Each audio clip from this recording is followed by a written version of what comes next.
Welcome to this re-recording of Session 7 of the Bible in a Year commentary. If you started this series on the 1st of January, then today should be the 7th of January.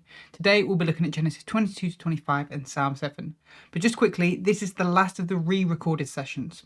From tomorrow, you will be back to the original videos. This means you'll get a younger, less experienced version of me, and the video quality will be poorer. But the content is the same, and you'll get to watch as it all improves over time. So just wanted to give you the heads up on that. But so far in Genesis, we have read through the creation of the earth and the fall of humanity and been introduced to the new family under Abraham. Humanity repeatedly chose to do things their own way and not partner with God. God's plan and response was to leave humanity to its own devices and choose one family to invest in and partner with. As God continued to teach and guide this family, they will one day lead the rest of humanity back to God. But we've read how this plan is not a simple one. The family that God has chosen, Abraham and Sarah, repeatedly choose to do things their own way, and God has to repeatedly bring them back on track. We read about Lot and his daughters. Lot's poor decisions led to his daughters getting him drunk and each using him to get pregnant. These children would go on to form the nations of the Moabites and the Ammonites. We also read of Abraham and Sarah giving birth to Isaac. But this highlights the consequences of their previous actions. Because they had forced themselves on Sarah's servant Hagar and forced her to carry Abraham's child, there is now an illegitimate child competing with Isaac. As we've mentioned before, sometimes the Bible doesn't explicitly condemn an action, but instead subtly shows the consequences of those actions are bad. Now, with Isaac born, we begin the transition from focusing on Abraham and Sarah to Isaac. So let's jump into today's reading, Genesis 22 to 24.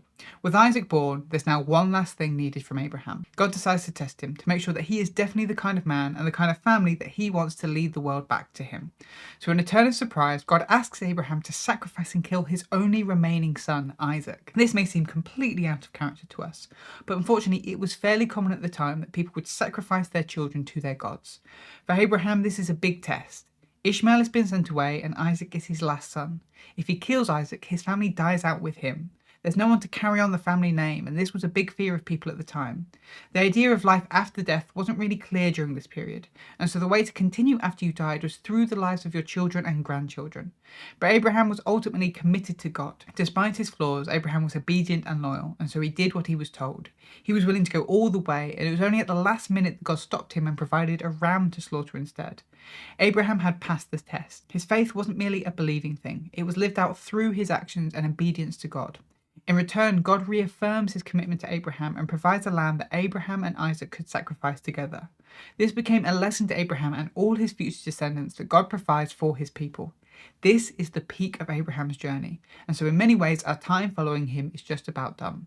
But there are still two issues to address. The first is that reminder that though Abraham and his family are blessed by God, they are still mortal and will die. We get a long chapter on Sarah's death and how Abraham handles that. If Abraham is to be the father of nations, Sarah was the mother, and so it was important for future descendants that will be reading this that she be properly honoured and respected. The second issue is that for the family to continue, Isaac needs to marry. What follows is a beautiful chapter, Genesis 24, on the provision of God to bring two people together. While it's never explicitly mentioned that God does anything in this chapter, the reader is meant to have a clear sense that God is behind this in every step. From Abraham's insistence that God will send an angel ahead of the servants, to the servants' prayer and then answer to prayer, to the moment that Isaac and Rachel meet is clearly love at first sight. The lesson that we got from Abraham sacrificing Isaac in Genesis 23 is now all the more clear here in Genesis 24. God provides. Finally, through Genesis 24, we see this smooth transition from Abraham to Isaac. It is Abraham who first sends his servant off to find a wife.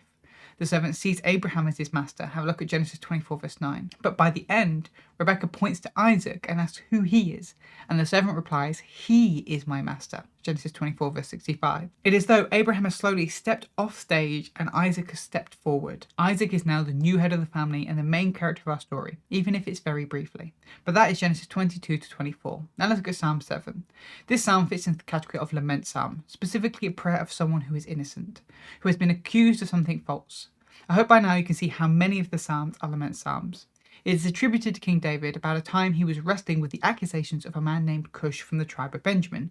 While there's no specific mention of Cush elsewhere in the Bible, that is not surprising. Saul and his family were from the tribe of Benjamin, as there would be many from that tribe that believed David had unfairly stolen the crown from them.